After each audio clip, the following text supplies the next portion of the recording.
Hello, and welcome back to a new episode of Update from Berlin.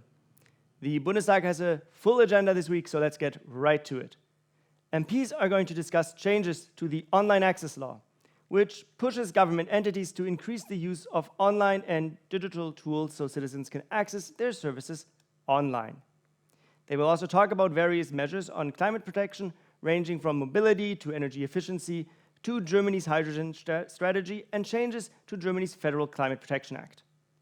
Another overarching topic, and there is of course much more on the agenda which we aren't covering here, will concern hospital funding.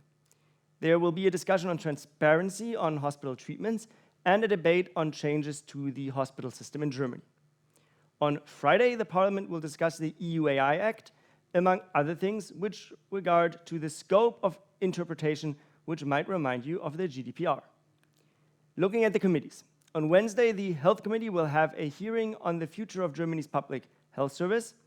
Also on Wednesday, the Environment Committee will debate changes to the emission protection procedures in alignment to EU legislation, and the Traffic Committee will debate measures to expedite approval procedures for public construction in the traffic sector. In Brussels, the European Mobility Week kicked off over the weekend, and on Friday, there will be a background briefing for the press on the state of implementation of the laws on digital services and on digital markets. There will be a couple of meetings at the EU level. On Thursday and Friday, an informal ministerial meeting on transport will be hosted in Barcelona by the Spanish EU presidency. On Friday, the Agrifish Council will have a regular meeting, followed by a meeting of the Competitiveness Council next Monday.